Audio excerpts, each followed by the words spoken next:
Waalaikumsalam Waalaikumsalam warahmatullahi warahmatullahi wabarakatuh. wabarakatuh. Alhamdulillah, wassalatu wassalamu ala Rasulillah Sayyidina Muhammad bin Abdullah wa ala alihi wa ashabihi wa mawalah la hawla wa la quwwata illa billah. Amma ba'd.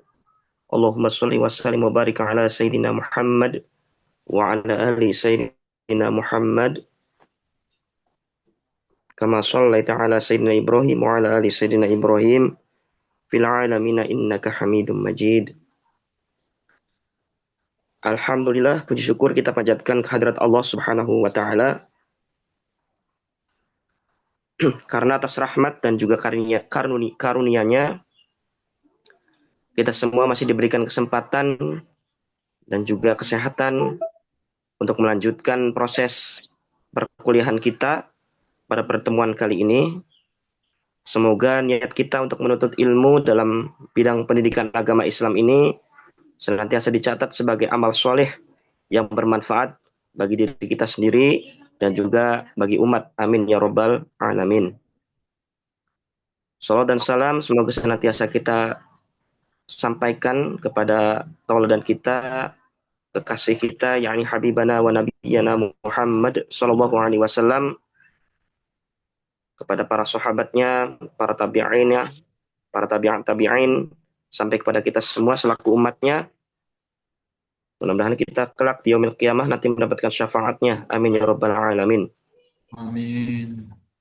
Bapak Ibu yang saya hormati dan Allah muliakan, pada kesempatan kali ini di hari yang cukup teduh ini, ya kalau di kota saya sedang lagi teduh-teduhnya, gitu ya Bapak Ibu. Sini Hapunten, panas, Pak. kita sekarang sedang melaksanakan perkuliahan sinkronus yang ketiga kalau tidak salah, di mana pada pertemuan kali ini kita akan membahas sebuah materi yang tentunya kita akan pelajari. Mana materi tersebut adalah tentang evaluasi kurikulum PAI. Tentunya materi tersebut merupakan bagian penting dalam siklus pengembangan kurikulum.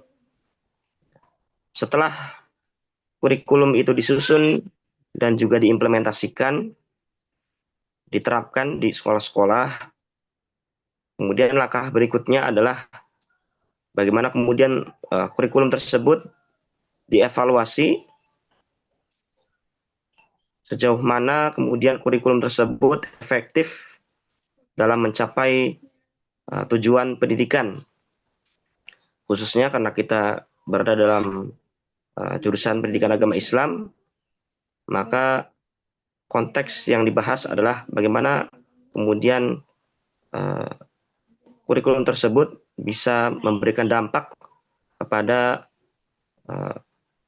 mata pelajaran pendidikan agama Islam di satuan pendidikan.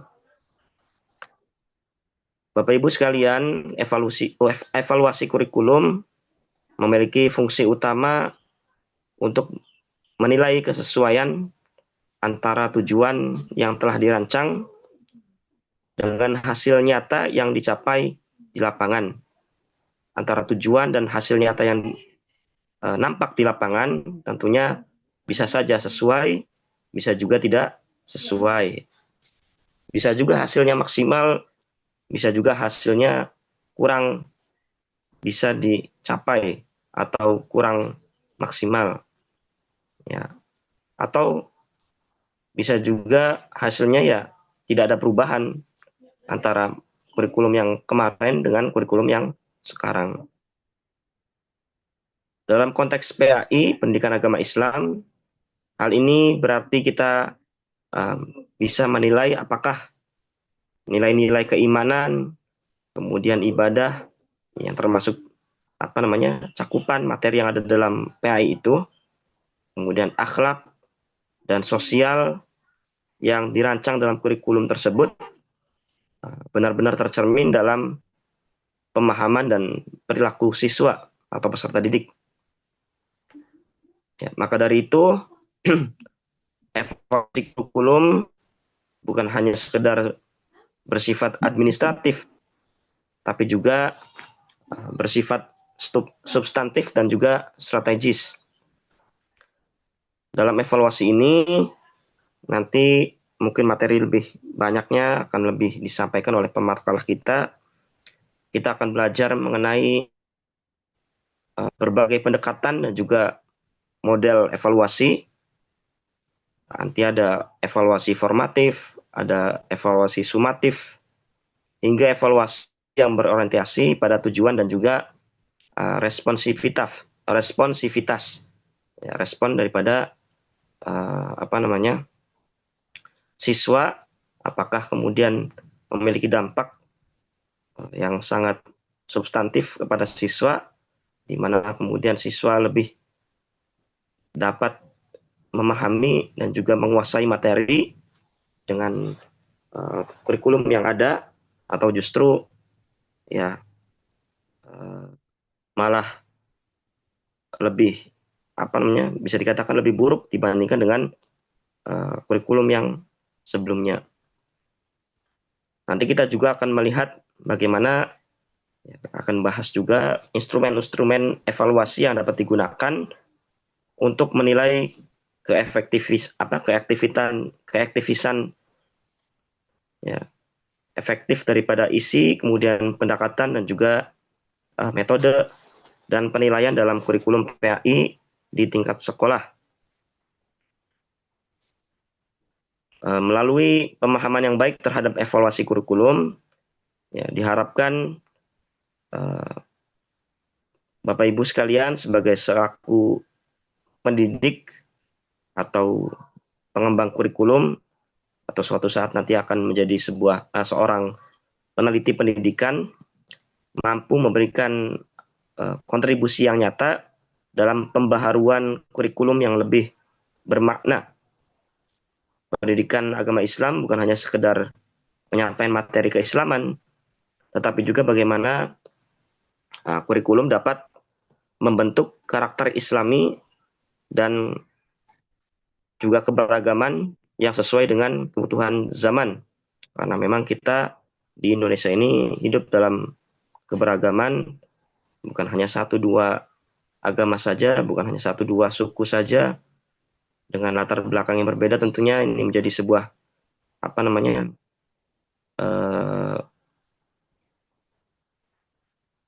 sebagai PR bagi kita semua, bagaimana memberikan dampak terhadap pembelajaran PAI yang sesuai dengan tadi kebutuhan zaman.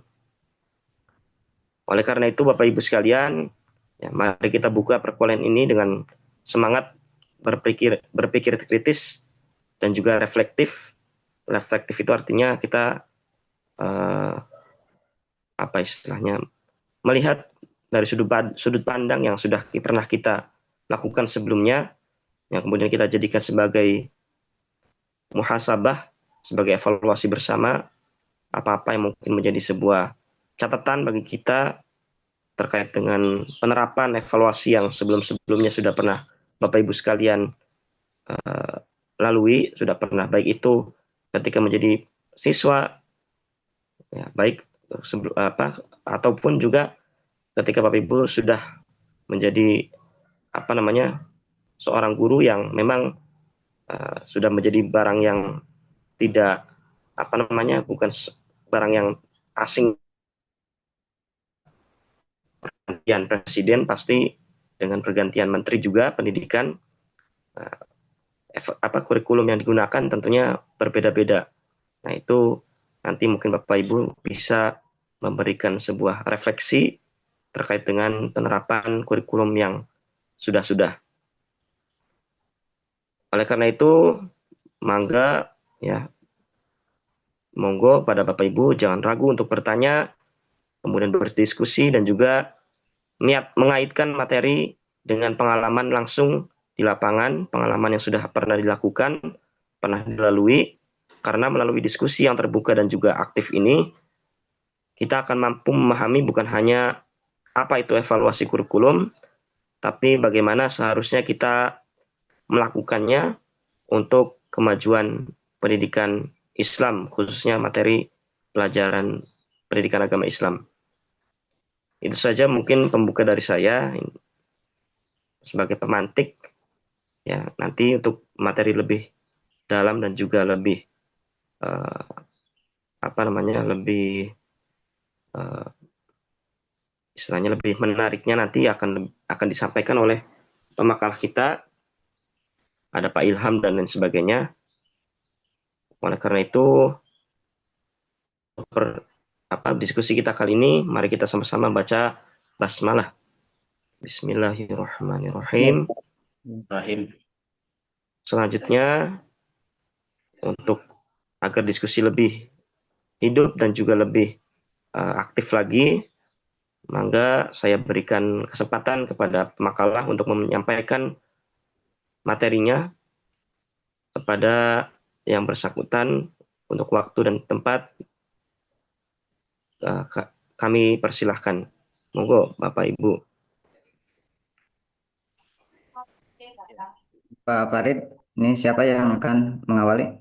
Oke, iya, saya boleh nggak apa-apa. Bukan, ini Bismillahirrahmanirrahim. yang Hmm, di pemateri kan Pak Farid ya nanti. Yang membukanya Pak Ilham boleh. oke, Nanti yang oke. memaparkan Pak Farid. Oh, gitu, ya. Monggo Pak Ilham dibuka. Ya. Assalamualaikum warahmatullahi wabarakatuh. Assalamualaikum Waalaikumsalam wabarakatuh. Ya, terima kasih Pak dosen.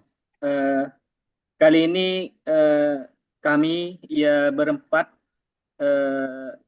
Saudari Eka Yuliana, saya sendiri, Saudara Ahmad Farid Fauzi dan Mbak Abud mendapat amanah untuk menyusun makalah yang berjudul Evaluasi Kurikulum PAI.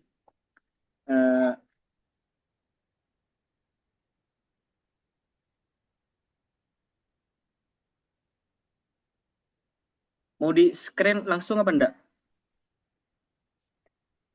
Pak Farid ya. Iya, langsung Ya, saja nggak apa-apa, Pak Ilham. ya Pak Farid. Iya, Yang makalah Pak. ya kita pakai yang itu saja. Apa? PPT.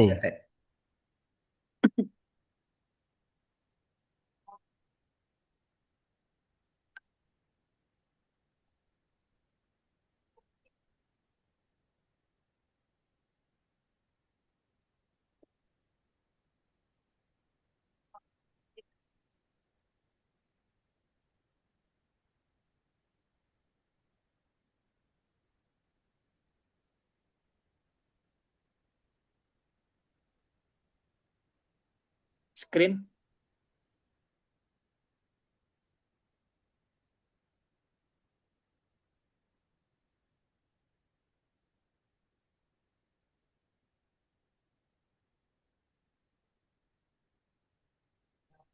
Belum kelihatan.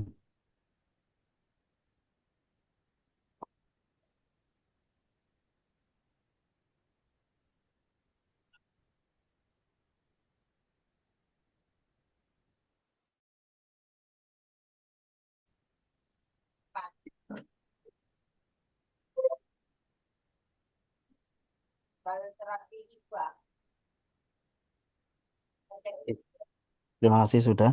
Kita bisa mulai, ya. Bismillahirrahmanirrahim. Assalamualaikum warahmatullahi wabarakatuh. Waalaikumsalam. Waalaikumsalam warahmatullahi wabarakatuh. Yang terhormat Bapak dosen dan juga teman-teman sekalian yang berbahagia. Alhamdulillah kami dari kelompok 6 ingin menyampaikan satu presentasi tentang evaluasi kurikulum PAI. Kami berempat, ada Bu Eka Yuliana, Bapak Ilham Sidikoh, saya sendiri Ahmad Farid Fauzi, dan Bapak Abud. Evaluasi kurikulum PAI, lanjut Pak Ilham ke slide 2.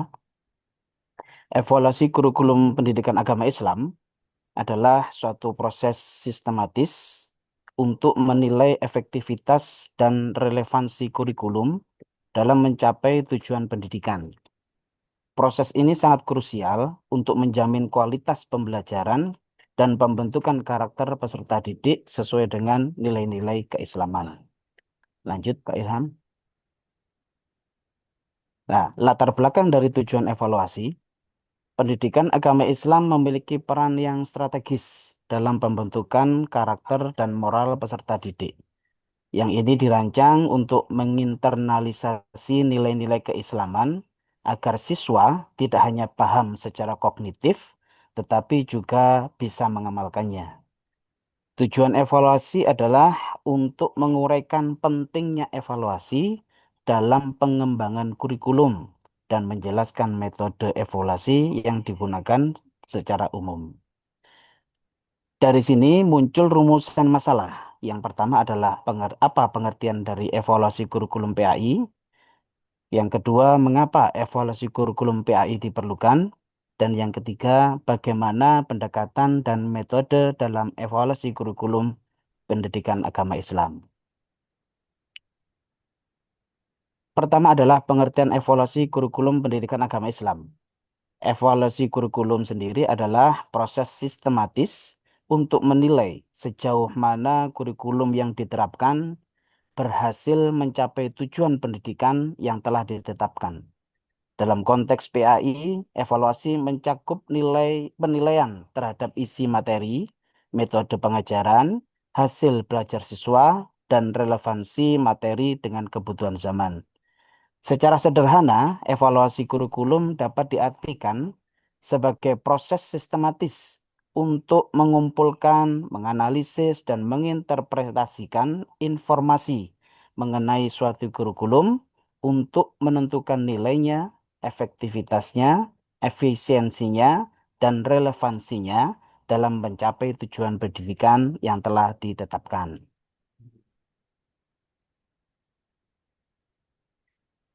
Tujuan utama evaluasi kurikulum PAI adalah memastikan bahwa materi ajar dan metode pembelajaran mampu membentuk pribadi Muslim yang taat, cerdas, dan berakhlak mulia.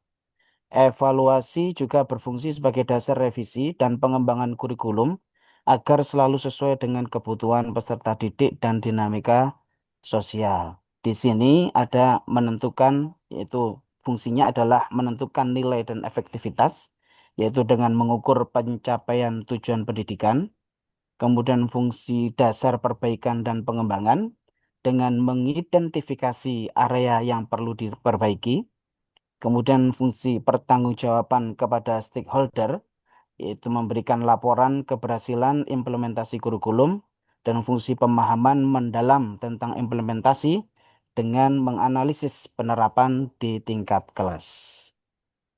Lanjut. Ya. Fungsi evaluasi kurikulum PAI sendiri ada beberapa fungsi. Yang pertama adalah fungsi formatif, yaitu memberikan umpan balik selama proses pengembangan untuk memperbaiki kurikulum itu dengan segera. Yang kedua adalah fungsi sumatif, yaitu menentukan nilai keberhasilan kurikulum secara keseluruhan pada akhir periode. Kemudian ada fungsi diagnostik, yaitu mengidentifikasi kesulitan atau hambatan dalam implementasi kurikulum. Dan yang keempat, fungsi pengembangan profesional, yaitu dengan mengidentifikasi area di mana guru memerlukan peningkatan kompetensi. Lanjut. Metode evaluasi kurikulum PAI. Yang pertama, evaluasi formatif. Evaluasi formatif ini dilakukan selama proses pembelajaran berlangsung, yang tujuannya adalah untuk memperoleh umpan balik yang dapat digunakan untuk memperbaiki proses belajar mengajar secara berkelanjutan. Selanjutnya adalah evaluasi sumatif, dilakukan pada akhir periode pembelajaran untuk menentukan tingkat pencapaian hasil belajar siswa secara menyeluruh dan memberikan gambaran tentang keberhasilan mereka.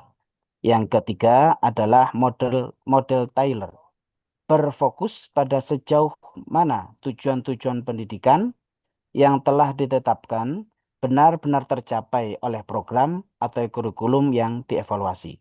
Dan yang keempat, model CIPP, yaitu evaluasi komprehensif yang mencakup konteks, input, masukan, proses, dan produk atau hasil untuk pengambilan keputusan yang efektif.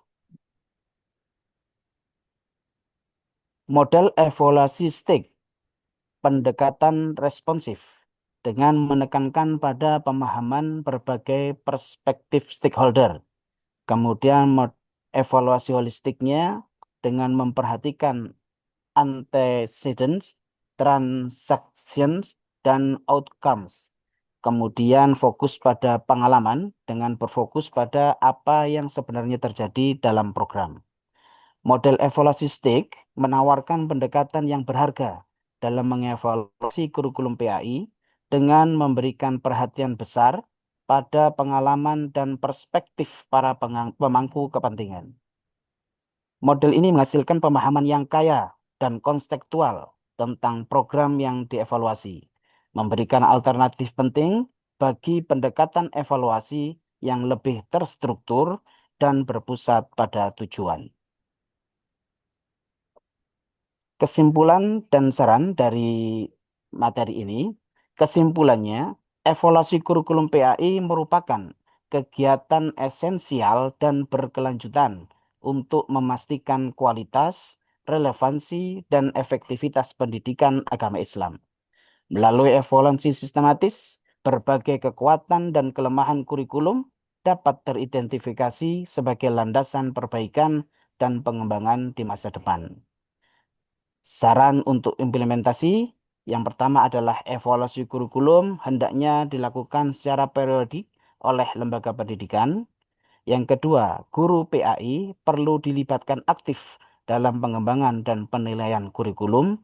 Dan yang ketiga, penyesuaian materi PAI harus mempertimbangkan tantangan zaman.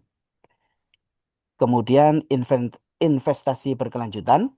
Evaluasi kurikulum PAI bukan sekedar formalitas, melainkan investasi berkelanjutan dalam meningkatkan mutu pendidikan agama Islam untuk menghasilkan generasi Muslim yang beriman, bertakwa, berakhlak mulia, dan berkontribusi positif bagi bangsa.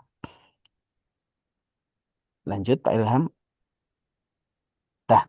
Terima kasih, mudah-mudahan apa yang kami sampaikan bisa memberikan manfaat dan juga tambahan ilmu bagi kita semuanya. Dan untuk itu kami serahkan kepada Pak Ilham kembali sebagai moderator.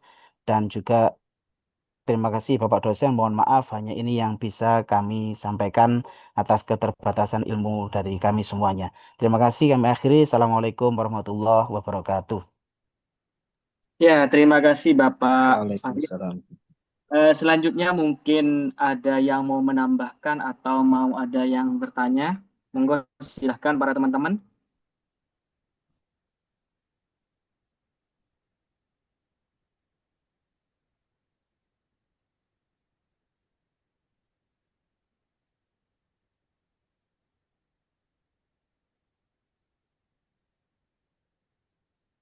Monggo Pak Jifriden, monggo.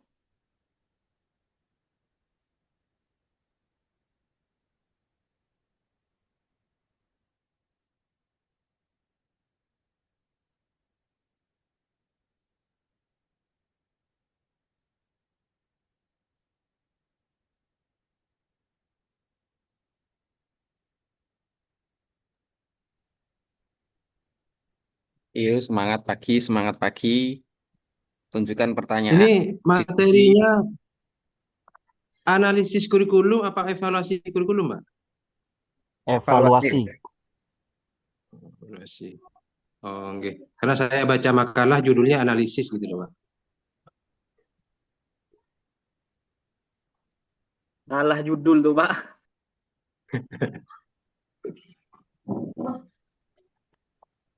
Judulnya di bawahnya itu Pak. Judul ada evaluasi kurikulum PAI. Siap. Mungkin Pak Sayid mau bertanya atau mau apa gitu. Nak tanya boleh? Gimana? Boleh ya, langsung pertanyaan ini. Kebanyakan Dewi itu. Iya, boleh langsung pertanyaan atau harus menambahkan dulu atau Boleh apa saja.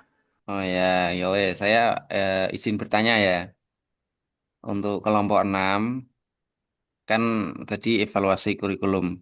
Terus Untuk kurikulum PAI sendiri itu ketika diterapkan di zaman sekarang Gen Z itu bagaimana untuk apa ya menyambungkan dengan anak-anak yang sekarang yang lebih familiar dengan TikTok daripada tafsir Al-Quran itu bagaimana?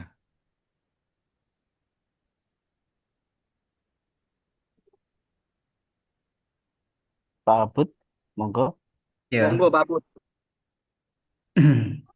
Baik, Assalamualaikum warahmatullahi wabarakatuh. Waalaikumsalam warahmatullahi wabarakatuh. Eh, Terima kasih atas pertanyaannya. Mungkin ini sifatnya subjektif. Ini saya melihat dan memang kalau dakwah hari ini memang harus disesuaikan dengan eh, apa objeknya gitu ya. Dan Zamannya, hari ini zamannya, ya harus diikuti zamannya. dengan zamannya. Ya, Ya. termasuk mungkin dalam kurikulum pun sama demikian. Artinya kalau sekarang zamannya TikTok ya tidak boleh buat. Memang kita itu harus lebih kreatif dalam mengikuti perkembangan. Artinya agar eh, bisa apa ya selaras gitu ya, bisa selaras dengan tuntutan yang ada. Dan memang ini jadi kendala juga. Mungkin kalau tidak mengikuti perkembangan zaman hari ini. Dan ini pun sebagai bahan motivasi juga. Justru eh, kalau lihat SDM guru-guru hari ini, mungkin termasuk saya, itu dalam bab ini termasuk jauh ketinggalan dari anak-anak. Anak-anak sudah sibuknya di TikTok, di IG, sementara saya masih ini. Ah, Artinya ini juga sebagai apa ya? Sebagai motivasi terbesar saya untuk berpikir ke hal sana. Itu mungkin. Jadi eh, kita harus menyelaraskan ya, menyelaraskan dengan perkembangan zaman. Dan ini sebagai evaluasi juga mungkin buat saya Pak Nailul ini untuk lebih apa ya? Mencontoh Pak Nailul ini luar biasa. Luar biasa. Itu mungkin dari saya itu saja. Terima kasih.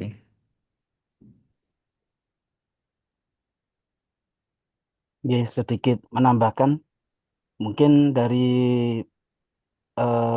untuk generasi sekarang ini yang memang mereka lebih suka dengan media sosial,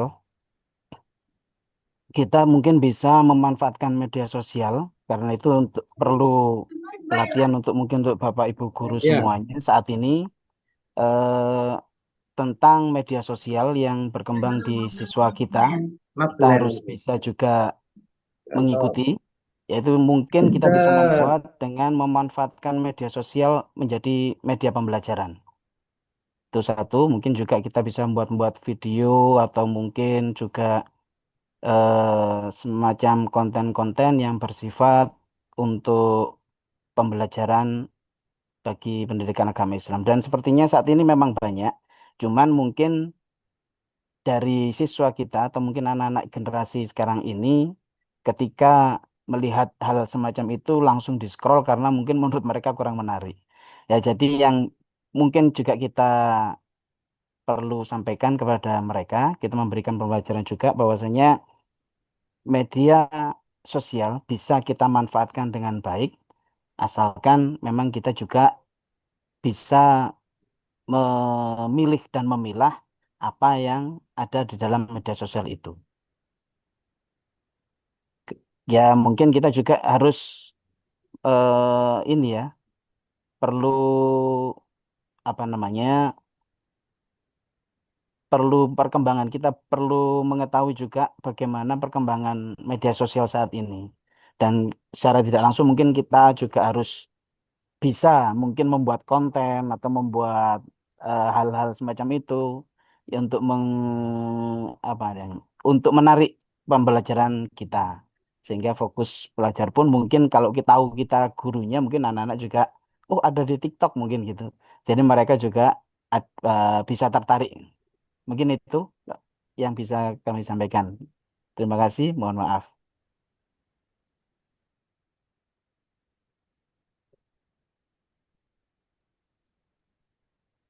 Mantap sekali, Pak. Kalau untuk zamannya sekarang kan AI, Pak, ya terkenalnya AI. Apakah kemungkinan nanti AI itu akan menjadi apa? Evaluator daripada kurikulum tersebut. Berarti manusia sudah nggak terpakai itu apa ya mungkin ya?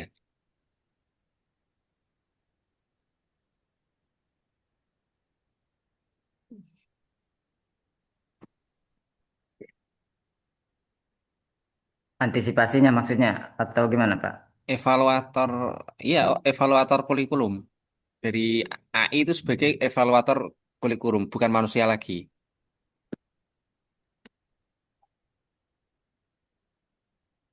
Sebagai pengganti manusia itu pakai AI langsung. Hanya Nggak usah mungkin, tanya guru, hanya mungkin, tanya langsung GPT gitu Pak ya. Ah, Ya, daftar pustaka GPT gitu. ya, daftar gitu. Gemini gitu. Eh, Ya karena kan zaman-zamannya Tapi sudah ya, zamannya AI, Pak. Kan kalau dulu mungkin zamannya apa tulis tangan terus tinta biru zamannya itu. Kalau sekarang kan setelah itu kan ketik pakai itu apa font-font yang sudah modern juga kan sekarang udah zamannya AI juga ini. Kayaknya kan ya memang apakah mungkin nanti evaluasi kurikulumnya bisa mengarah ke sana. Itu pakai sistem semua. Jadi manusia itu ya ya pokoknya genep-genep ngono. Pak sedikit menambahi Pak. Nggih. Yuk. Kalau menurut saya untuk AI itu nggak ada buruknya kalau menurut saya nggih, terkait dengan evaluasi. Kenapa evaluasi diri itu kan untuk mengukur kemampuan anak-anak. Contohnya kita butuh soal dalam pembuatan untuk evaluasi pembelajaran anak-anak. Nah, dari membuat soal itu kita lebih cepat dengan AI atau dengan GPT. Ngoreksi juga lebih cepat. Nah, itu akan mempermudah guru dalam evaluasi pembelajaran anak-anak. Itu salah satu kemudahan dari AI. Menurut saya itu malah lebih bagus daripada kita bingung-bingung cari aplikasi scan dulu kan cari apa scan jawaban ya untuk mengkoreksi nilai itu kan ribet.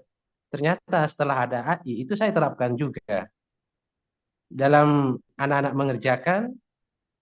Sekarang apa jawabannya silakan ketik di WA sampai kirimkan. Saya tinggal ngupload jawabannya, ngupload soalnya, yang ngoreksi GPT seumpamanya. Nah, itu malah lebih cepat untuk mengoreksi kemampuan anak-anak seperti itu. Itu salah satu apa ya keunggulan atau modernisasi digital dalam AI itu menurut saya. Terima kasih. Ini masuknya keterampilan tangan atau keterampilan otak ini? Ya keterampilan sesuai zaman, Pak. Kan memang Iya. zamannya sudah gini kan gitu. Kalau kita mengandalkan skill, mengandalkan nama, mengandalkan apa-apa, kamu siapa kan gitu. Pangkatmu apa gitu. Kamu kaya atau tidak kan gitu. Di tulisan ada gitu, tapi di di otak saya juga ada itu. Nggak ada. Ya kalau kau Ya, kalau walaupun bisa menanggapi ya Pak Nailon. ya siap. Nanggapi Bu Umi. Berhenti dulu di pinggir jalan. Suaranya anginnya kebut-kebutan itu. Tapi suaranya jelas ya Pak. Di pinggir aja dulu, anginnya kebut-kebutan, berisik. Oh ya sudah. Nah, Duduk dulu di buk itu ada ya, buk lah, ya, di, jembatan ang- gitu, di nongkrong angkringan. giliran. Ya, sambil Sambil ngopi dulu ngopi. apa. Nih, wong gunung nih. Ya, mungkin bisa menambahkan untuk Pak Zainal gitu. Memang itu dari segi positifnya AI yang bisa kita gunakan, kita manfaatkan. Kan kita juga harus bisa memanfaatkan apa yang ada pada zaman sekarang ini juga ya. Tapi untuk sementara memang untuk hanya sekedar teori atau evaluasi pembelajaran. Tapi kalau untuk yang pendidikan karakter atau moral itu mungkin AI tidak bisa menggantikan peran guru lah istilahnya dalam keadaan begini. Ya, karena penanaman nilai-nilai moral, etika itu harus ada teladan, sehingga guru lah mungkin yang bisa menjadi teladannya. Dan juga untuk membuat apa itu siswa berpikir kritis, ya, mungkin kan perlu kita bimbingan dari seorang guru. Karena kalau untuk sekedar hanya membaca, tahu dari teks atau bagaimana, mungkin akan ada kesalahpahaman di situ. Ya, mungkin ada yang bisa menambahkan lagi. Iya, Silakan. betul. Betul menurut Referensi gurunya AI juga, Pak. Sama aja, Pak. Setidaknya bisa memberikan pemahaman kepada siswanya, walaupun sama-sama membaca dari AI. ya, betul. Karena AI itu alat bantu bukan pengganti, Pak ya. Dulu pernah Pak Marzuki itu, Pak siapa tuh? Mas Duki ya, Mas Duki. Jadi tugas guru itu mengajarkan sesuatu yang tidak ada eh, dalam AI gitu ya. Jadi termasuk tadi yang dikatakan oleh tentang moral, tentang uswah itu tidak ada dalam AI. Jadi betul sekali tadi Pak Ahmad Farid. Memang demikian. Kita mengajarkan sesuatu yang tidak ada dalam dalam Google, dalam AI itu. Ya, betul sekali, Pak. Sangat setuju itu.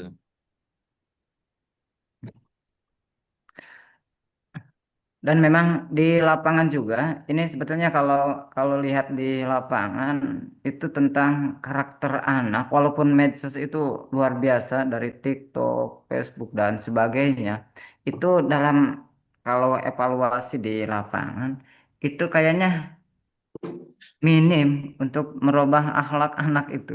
Justru ini ada catatan tersendiri gitu.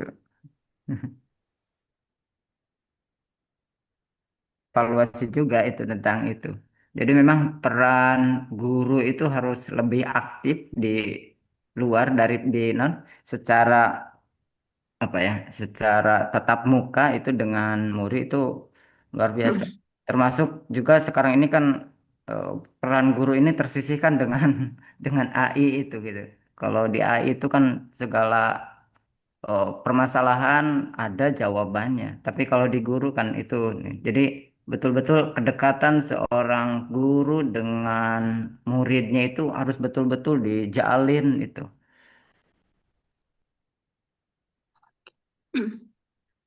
Saya mau bertanya boleh? Ya, silakan Bu Ulfa. Ya, ini mungkin tidak mengenai AI lagi, tapi ini tentang evaluasi kurikulum di Indonesia. Kita semua tahu ya Bapak Ibu, kurikulum di Indonesia itu sering berubah-ubah, mulai dari KTSP ke kurikulum 2013. Terus sekarang ada lagi kurikulum Merdeka. Nah, setiap kali ada perubahan, Kurikulum pasti cinta. katanya udah gimana? Kurikulum cinta. Terus sekarang kan sudah ada kurikulum Merdeka. Jadi setiap kali ada perubahan, pasti katanya sudah dievaluasi begitu. Tapi kita jarang tahu ya evaluasi yang itu beneran dijalankan maksimal atau cuman hanya formalitas saja. Padahal kan evaluasi kurikulum itu kan penting ya buat kita tahu apa yang diajarkan di sekolah itu apa benar sesuai dengan kebutuhan siswa Ada atau lain. malah bikin bingung guru sama muridnya. Gitu.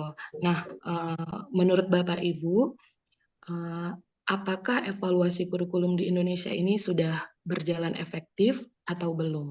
Mungkin bisa dari sisi pelaksanaannya atau dampaknya ke guru, ke siswa, atau dari segi tindak lanjutnya, apakah setelah dievaluasi, apakah sudah berjalan efektif? Begitu. Terima kasih. Mohon pencerahannya.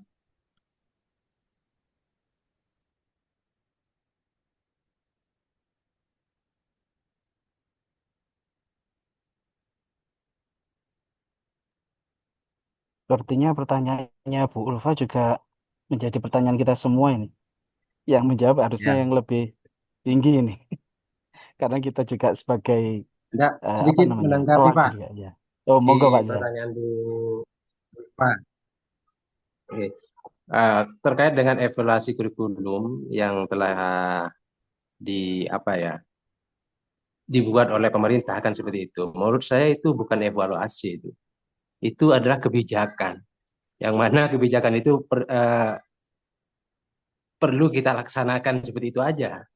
Karena evaluasinya itu kan apa ya hanya istilahnya mengganti nama dari kurikulum K13 menjadi kurikulum Merdeka. Nah, dari perubahan-perubahan itu ya akhirnya yang jadi korban kan kita seperti itu. Nah, menurut saya itu hanyalah kebijakan yang tidak apa ya tidak masuk ke dalam evaluasi menurut saya seperti itu Bu. Itu adalah kebijakan dari pemerintah yang perlu kita lakukan seperti itu aja. Mungkin seperti itu Bu.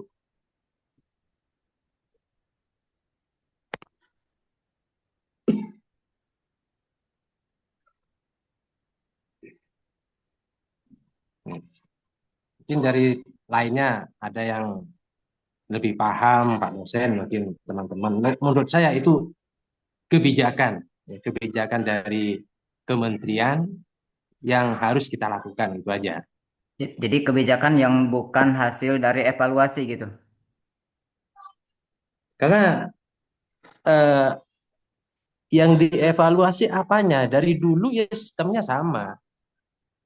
Guru mengajar, ya, guru mengajar mengganti metode dan sebagainya kan seperti itu. Hmm. Hanya yang saya rasakan ini dalam yang baru-baru kemarin ini, walaupun sekarang sudah dicabut kembali kurikulum Merdeka itu sudah sudah dicabut kembali kan ya sekarang. Yang saya rasakan saya selama berapa tahun tuh? 4 tahun kalau nggak salah. 4 tahun kurikulum Merdeka ini luar biasa memforsir tenaga, pikiran dan juga materi juga ini dalam ini kurikulum kemarin ada ketidakmerataan gitu. Jadi istilahnya kan di dalam kurikulum Merdeka itu ada proyek gitu. Otomatis kalau proyek itu kalau sifatnya kelompok ketika dilakukan kegiatan-kegiatan anak itu tidak menyeluruh. Termasuk dalam pengajarnya juga gurunya pun tidak keaktifan itu tidak menyeluruh.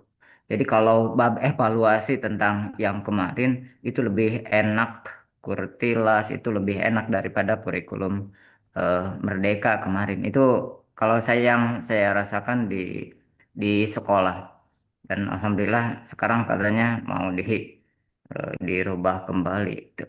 Hmm. Mungkin yang perubahan itu Karena mungkin dari apa yang evaluasi juga mungkin.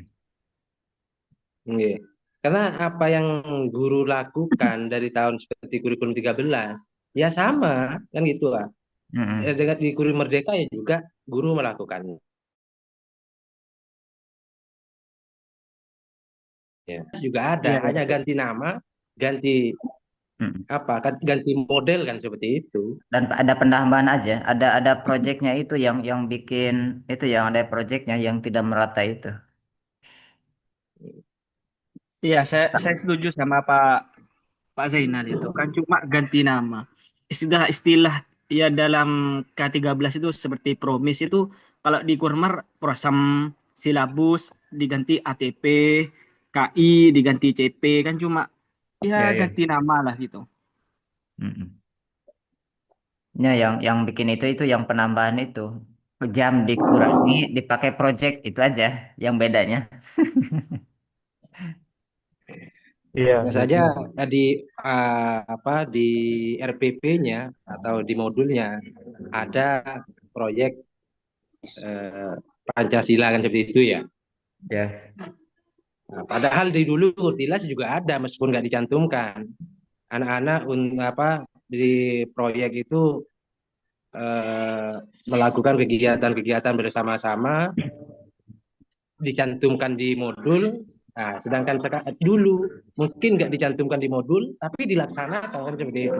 Kan ada yang namanya pentas seni, kegiatan bulan bahasa, kan seperti itu ada tahun-tahun apa di kurikulum yang terdahulu kan seperti itu. Hanya saja mungkin tercatat untuk yang kurmer kan gitu. Iya, iya. Iya, betul Pak Jana. Jadi untuk Kurmer itu memang lebih banyak ke penguatan proyek ya. Karena kita tuh ditugaskan di Kurmer itu ya siswa itu mampu mengidentifikasi, menganalisis, kebanyakan seperti itu. Jadi seperti seolah-olah project, project based learning gitu.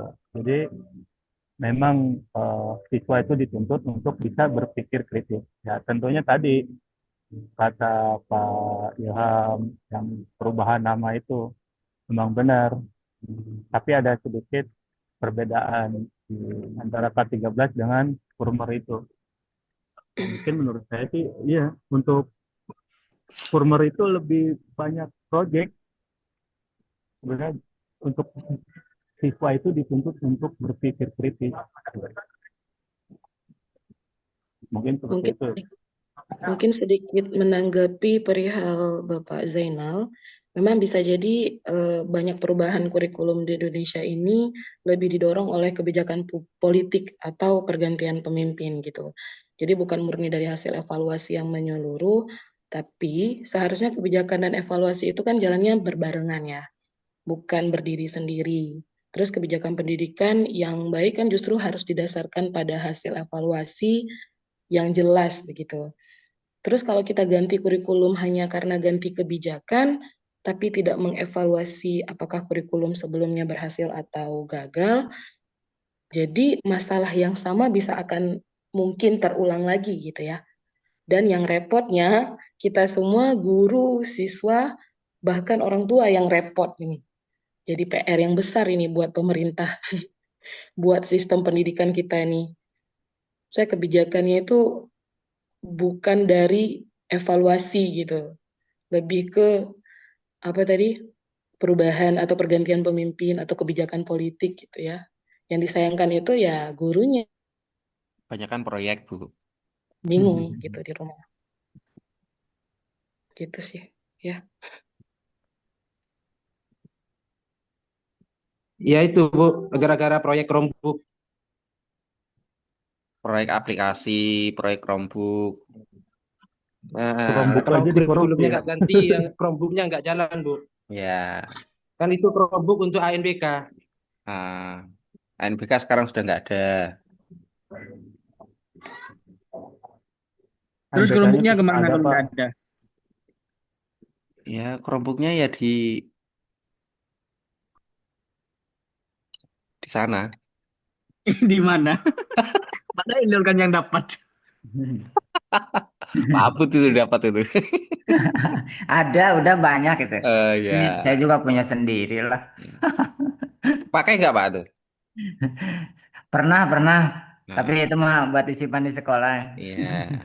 Itu kan terpantau sekali dipakai kan, dipakai enggaknya itu sangat ini, dimanfaatnya enggaknya itu dipantau terus.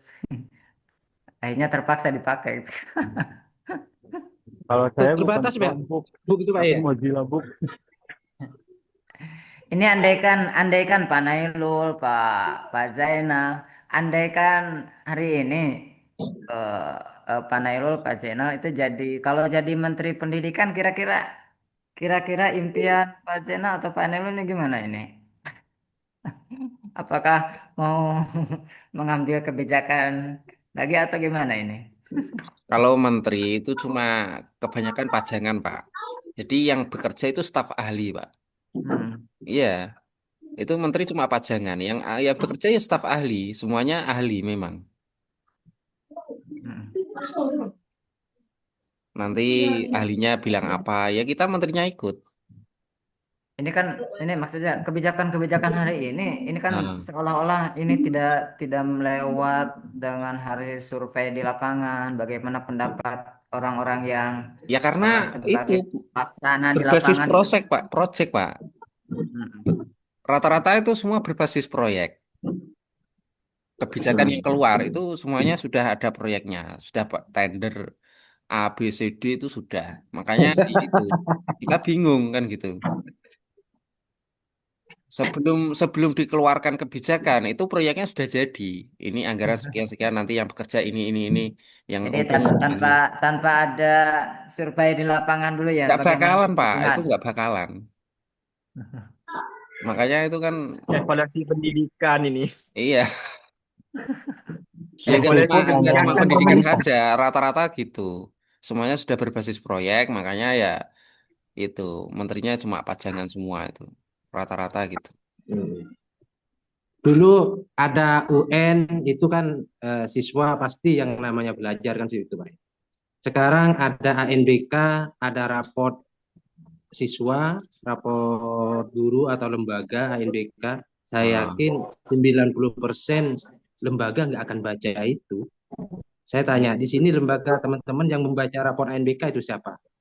Nggak ada Pak, paling yang baca cuma saya, operator. Gak ada, Pak. Cuma di print out sebagai tanda bukti.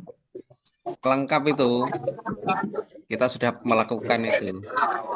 Ya operator yang tahu, guru-guru mah nggak tahu Iya, apa-apa. guru-guru gak bakalan paham Pak, gak bakal ngerti alurnya. Apalagi itu yang sekarang yang sudah dipakai itu belajar ID juga gak bakalan bisa.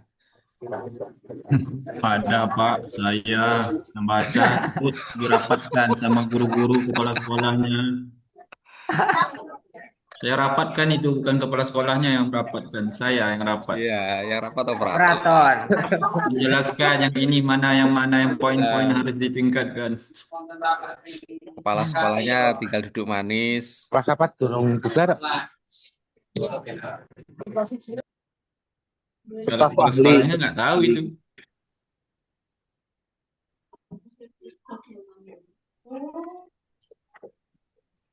Iya Pak lanjut. Omri, Pak Omri hadir gak ya Pak Omri ini Pak Omri Pak tadi Saiful? hadir di awal izin ada acara pelepasan siswa di sekolah. Oh Dia ya. sebagai penanggung jawab kiai dan donatur. Komite lagi. Komite saya jadi nggak Komite bisa yang nyumbang. agak bisa diganggu gugat deh. Tadi izin di awal tadi masuk. Iya, Pak. Kemarin kan izin cair dia jadi donatur. Sekarang mohon maaf dia.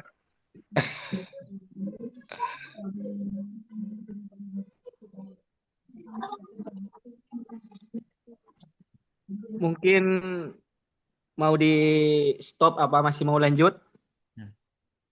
Kalau Pak dosen mungkin. tidak ada yang bertanya mungkin disebutkan aja. Pak dosen mungkin memberikan Dosen, deh. masukan untuk kita.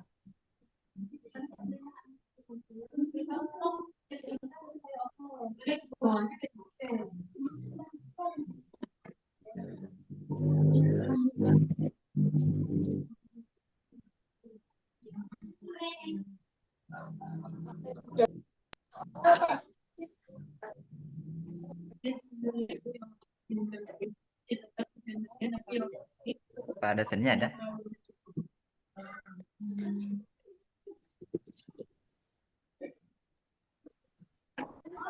Pak dosen lagi off cam. Oh, monggo Pak dosen mungkin bisa memberikan tambahan dan pencerahan bagi kita semua.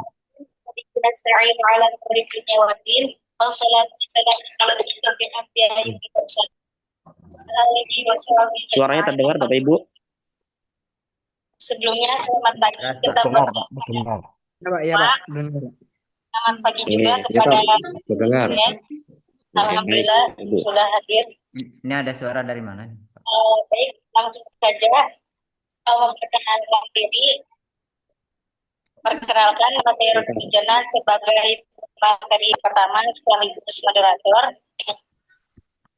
Pak Nailul mungkin bisa di mute semua, Pak. Cuma Pak dosen, Pak.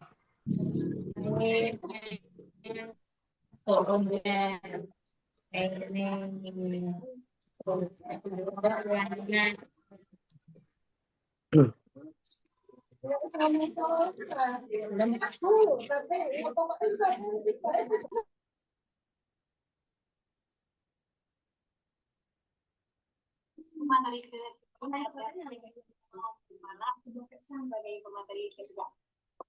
sebentar Bapak Ibu.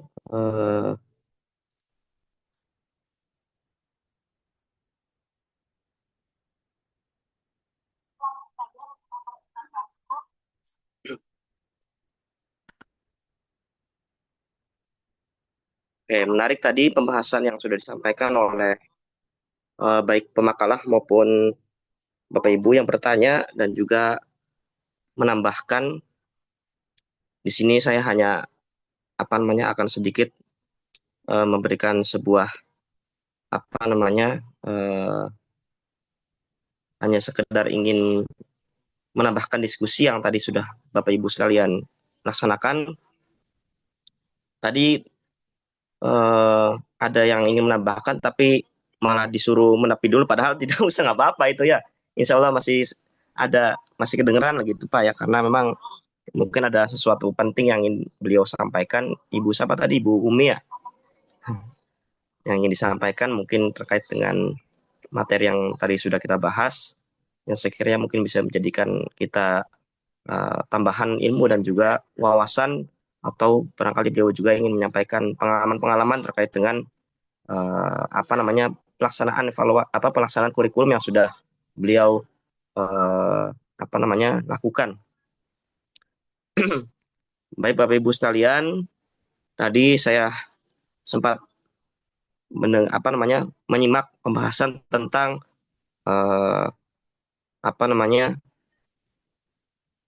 apakah memang selama ini benar-benar evaluasi kurikulum itu dilakukan, karena memang kita akui bahwa kurikulum yang kita hadapi selama ini itu berganti-ganti sesuai dengan bergantinya Menteri Pendidikan yang memang kita tahu dari mulai kurikulum KBK, kurikulum KTSP, kemudian lanjut ke kurikulum 2013, kurikulum Merdeka, sampai sekarang itu akan ada perubahan kurikulum lagi. Memang pembahasan ini menjadi salah satu kritik utama dalam sejarah kebijakan pendidikan di Indonesia. Ya. Nah, mungkin saya akan memberikan sebuah jawaban singkat. Secara teori, evaluasi kurikulum sudah seharusnya dilakukan secara menyeluruh dan juga sistematis sebelum perubahan itu diberlakukan. Ya, tapi dalam prakteknya hal tersebut seringkali tidak berjalan maksimal. Ya, karena memang kita melihat dari fakta di lapangannya, sering terjadi perubahan kurikulum, tapi minim evaluasi menyeluruh terhadap kurikulum sebelumnya. Ya, misalnya dari kurikulum 2004, yang kita sebut sebagai kurikulum KBK, ke kurikulum KTSP di tahun 2006. Kemudian lanjut lagi ke kurikulum 2013, ke kurikulum Merdeka. Apakah kemudian kurikulum 2013 itu sudah mengalami sejumlah evaluasi ya sebelum kemudian muncul yang namanya kurikulum Merdeka, hingga ini tentunya banyak daripada guru, kemudian praktisi pendidikan khususnya, yang bertanya-tanya dan juga menyatakan tidak pernah mendapatkan laporan resmi atau hasil evaluasi menyeluruh dari kurikulum sebelumnya. Ya, jadi tadi wajar Ibu Ulfah bertanya, ya, apakah selama ini memang sudah dilaksanakan itu yang namanya evaluasi, sehingga kesannya baru dipakai sebentar diganti. Itulah realita ya kurikulum kisah ini. Memang idealnya evaluasi kurikulum itu melibatkan yang pertama adalah guru dan kepala sekolah. Sebagai apa? Sebagai implementator lapangan, sebagai orang-orang yang terjun langsung, mengimplementasikan langsung, menerapkan langsung di lapangan, di sekolah. Ya, tentunya hal itu harus dilibatkan. Ya, kita ini memiliki beberapa organisasi guru. Ya, ada PGRI, ada kalau di PAI ada AKPAI gitu kan ya, Asosiasi Guru Pendidikan Agama Islam Indonesia. Tentunya dari pengurus tersebut ya bisalah dilibatkan gitu kan ya. Setelah sebelumnya mungkin dari pengurus AKPAI atau PGRI itu memberikan sebuah jembatan atau wadah untuk diskusi. Kemudian dari hasil diskusi itu kemudian pengurus-pengurus tersebut kemudian memberikan masukan saran daripada guru-guru tersebut untuk dibawa kepada pusat, sehingga kemudian di pusat tersebut digodok secara matang, yang akhirnya sebelum kemudian timbullah sebuah keputusan atau peraturan terkait dengan penerapan kurikulum itu sendiri. Kemudian bisa juga melibatkan siswa dan juga orang tua sebagai pengguna akhir. Ya. Mungkin bisa diwawancara juga atau diberikan kesempatan untuk memberikan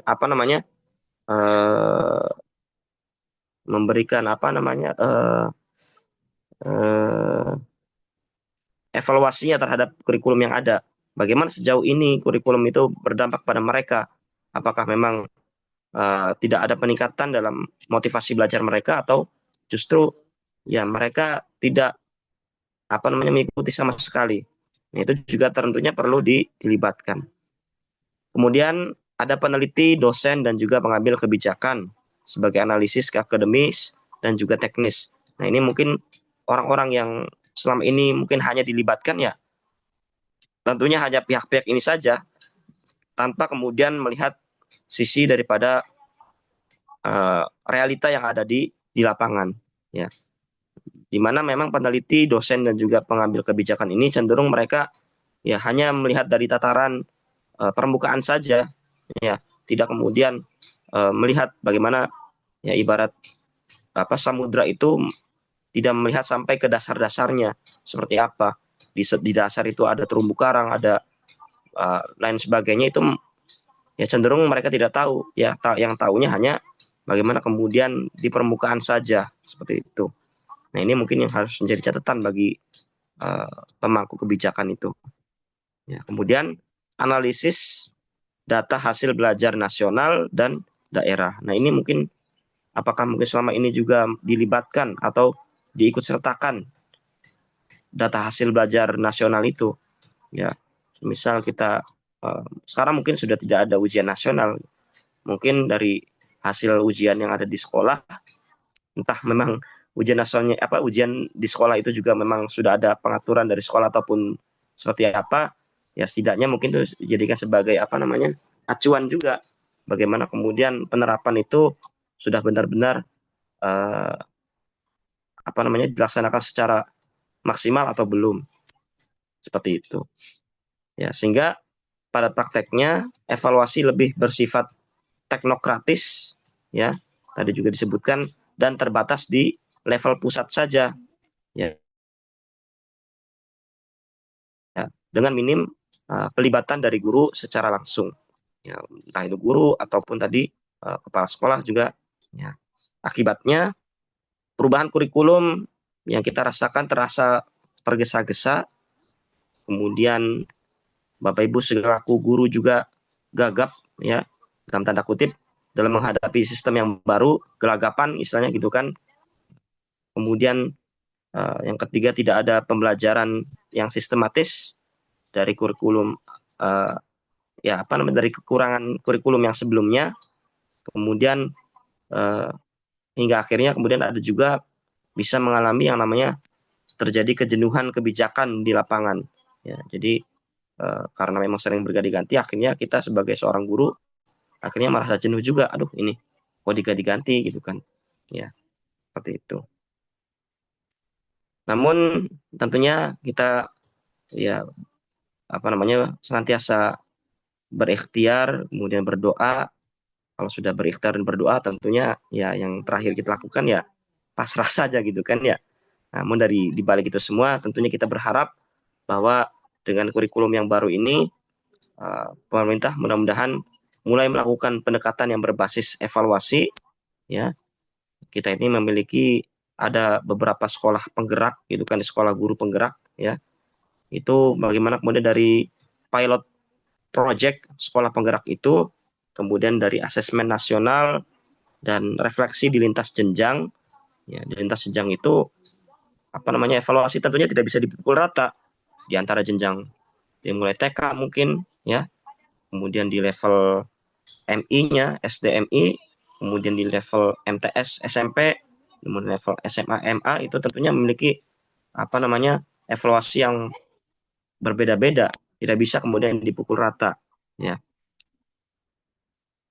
Ini tentunya akan menunjukkan arah yang lebih baik jika terus dikawal dan dikritisi secara konstruktif ya. Pemerintah harus membuka mata, membuka pikiran, membuka telinga, tentunya membuka hati juga terhadap kritik dan juga saran yang dilontarkan oleh pemangku oleh yang disampaikan oleh implementator, dalam hal ini adalah guru ya, di dalam tataran di dasar itu ya, sebagai bentuk evaluasi bagi kemajuan kurikulum atau pendidikan kita di masa yang akan datang. Ya. Kemudian berkenaan dengan AI, artificial intelligence, ya, tentunya memungkinkan sekali jika AI itu dijadikan sebagai evaluator, bahkan dalam banyak konteks hal itu sudah banyak terjadi, ya bukan hanya sekedar di pendidikan, namun saja tentunya ada batasan-batasan tertentu dan juga pertimbangan etis dan pedagogis tertentu. Nah, inilah yang tentunya tidak dimiliki oleh AI, etis dan juga pedagogis. Etis bagaimana kemudian guru itu bisa memberikan akhlak yang baik kepada siswa yang untuk bisa ditiru, akhlakul karimah, dan juga pedagogis memberikan pendidikan yang tentunya ya saat ini bukan hanya sekedar guru saja yang bisa menyampaikan, tapi bisa diambil dari berbagai referensi, khususnya AI juga bisa memberikan pedagogis itu sendiri. Nah, muncul pertanyaan, AI sebagai evaluator, apa maksudnya? AI dapat dijadikan sebagai alat bantu atau pelaksana evaluasi dalam berbagai bentuk, ya, seperti misalkan menganalisis hasil ujian berbasis digital, tadi bisa, ya, bukan hanya sekedar digital, tapi juga evaluasi berbasis manual juga, yang Bapak Ibu nilai, itu bisa diketahui nilainya apa, misalkan kemudian kita scan, kemudian masukkan ke AI, diminta untuk mengkoreksi, itu biasanya langsung bisa muncul hasilnya.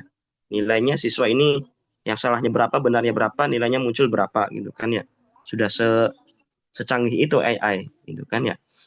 Kemudian memberikan umpan balik secara otomatis pada tugas tertulis atau latihan. Yang tadi sudah disampaikan.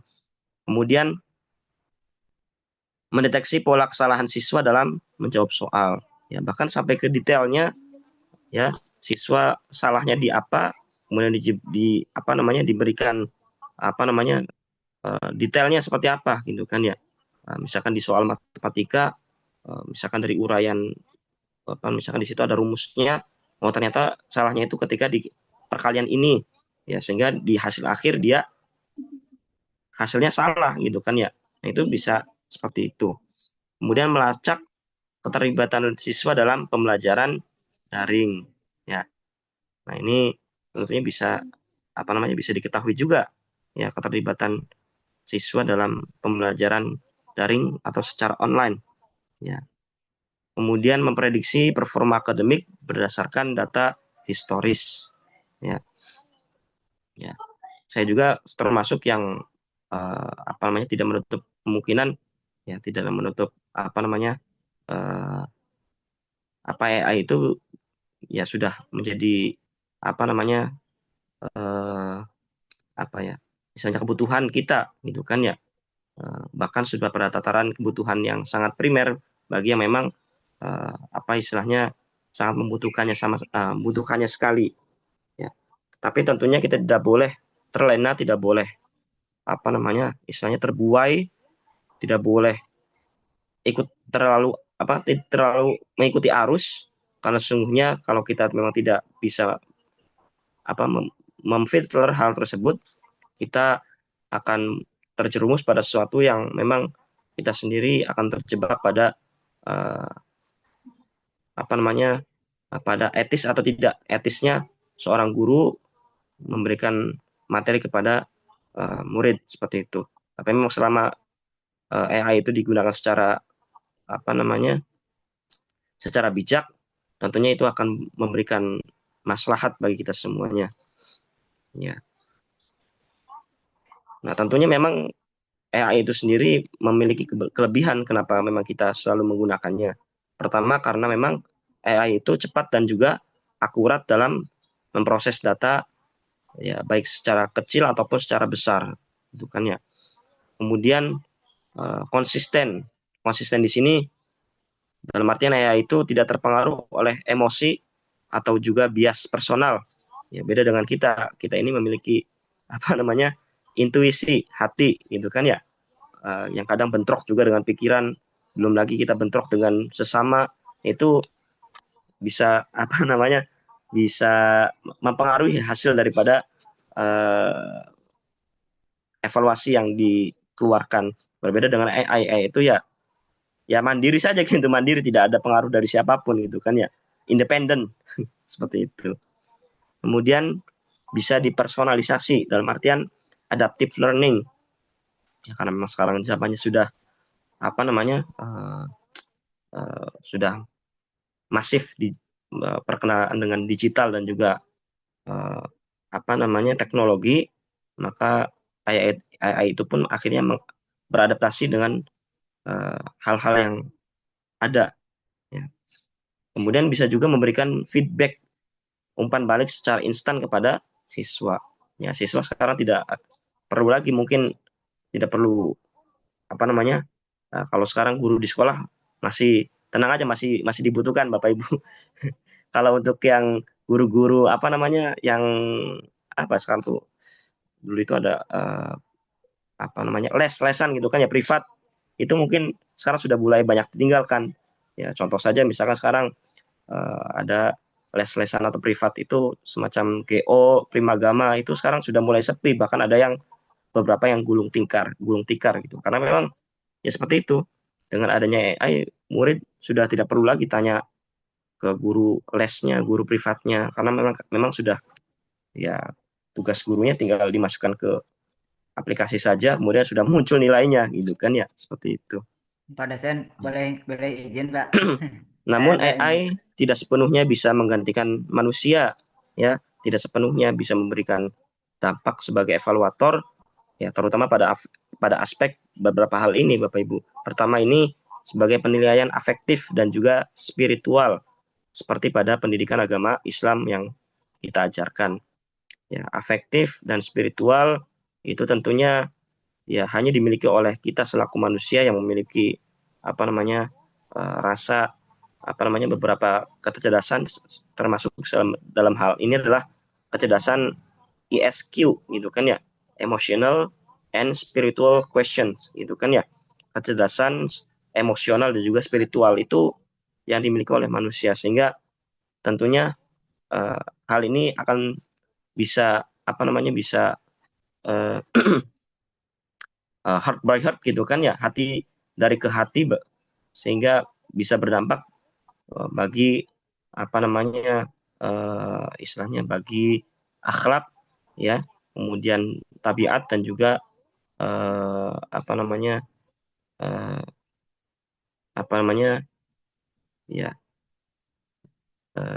akhlakul karimah bagi siswa itu sendiri.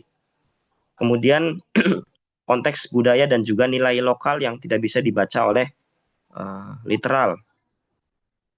Budaya-budaya dan juga nilai-nilai lokal yang ada dalam daerah kita, ya, semisal di daerah Bapak Ibu misalkan di Palembang, di Medan, gitu kan, di Cianjur, ya, di Maluku, di Pontianak, itu tentunya tidak semua nilai-nilai tersebut itu bisa dipahami oleh AI itu sendiri, ya.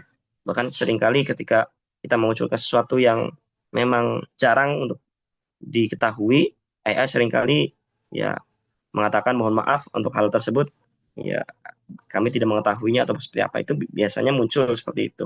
Karena memang tidak semua konteks budaya dan nilai lokal itu bisa dibaca atau diketahui oleh eh, apa namanya AI tersebut. Kemudian dari segi empati, kemudian intuisi dan juga hikmah itu tidak dimiliki oleh AI tapi hanya dimiliki oleh manusia. Nah, bagaimana kemudian rasa kemanusiaan, ya, humanisme antara guru dan juga siswa, ya. Kalau AI itu kalau nilainya salah ya salah gitu kan ya. Tapi kalau guru, kalaupun memang ada kesalahan yang dimiliki oleh murid, ya tentunya guru masih memiliki rasa kemanusiaan yang sifatnya mungkin karena ya orang tuaan gitu kan ya, antara orang tua dan karena apa ibarat orang tua dengan apa anak, sehingga masih memiliki rasa welas asih ya kepada murid tersebut yang tadinya kemudian mereka tidak bisa, guru dengan segala keikhlasan dan juga rasa pengabdiannya terhadap pendidikan memberikan apa namanya pembimbingan yang secara penuh tulus ikhlas kepada muridnya agar bisa, ya beda dengan uh, apa namanya beda dengan AI itu sendiri, ya seperti itu.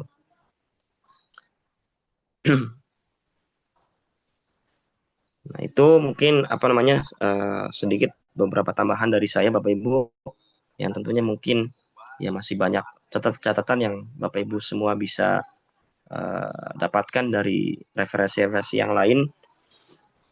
Sekiranya memang tadi ada kekurangan, ya mungkin nanti kita mungkin bisa didiskusikan lagi seperti apa, dan mungkin ada apa namanya ada refleksi yang berbeda yang dimiliki oleh Bapak Ibu sekalian.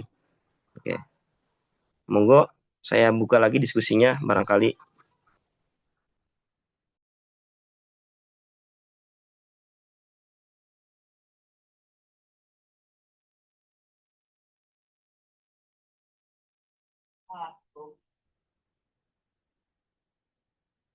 Pak dosen, mohon maaf izin untuk yang ini keluar dari ini. Absensi yang minggu lalu, tanggal 7 itu ada beberapa dari kami itu yang belum absen karena ya sibuk di penyembelihan binatang kurban waktu itu. Jadi Oh, mungkin nggih, nggih. ya untuk Nggih, Pak, absensi nanti yang saya kemarin buka lagi, terlambat. Pak. Nanti ya mungkin jarak antara 3 hari mungkin ya Bapak Ibu, ya nanti monggo Bapak Ibu nanti diisi absennya, jangan sampai nanti telat lagi gitu. Kalau telat lagi ya wassalam gitu. Nggih. Oke. Nanti saya Terima buka kasih Pak lagi dosen. Bapak. Nggih. Ya, Monggo. terima kasih Pak dosen. Terima kasih. Nggih, sama-sama. Oh iya Bapak Ibu, ini kan saya juga ini mungkin kesalahan saya kira memang kemarin libur, jadi ternyata memang saya lihat di grup tutor itu dosen banyak beberapa yang memang sudah apa melakukan perkuliahan juga. Jadi mungkin nanti barangkali untuk kelompok apa selanjutnya bisa dipersiapkan makalahnya, apa namanya barangkali nanti berarti barangkali bisa diusahakan eh, apa minggu ini ada 2 perkuliahan gitu kan ya. Satu kita sinkronus, 2 asinkronus, menambal apa namanya materi yang kemarin seperti itu. Ya. Karena biar pelaksanaan UASnya serentak, ya jangan sampai nanti yang lain sudah UAS kita masih ada tanggungan satu pertemuan gitu, takutnya seperti itu saya khawatirnya. Atau mangga seperti apa ininya apa enaknya gitu, saya uh, serahkan ke Bapak Ibu sekalian saja seperti itu.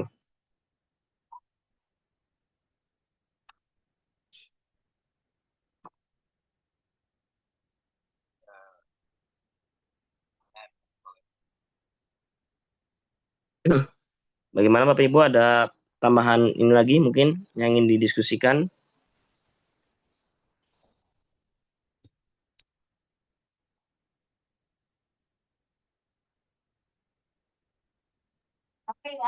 Bumi, mana Bumi tadi?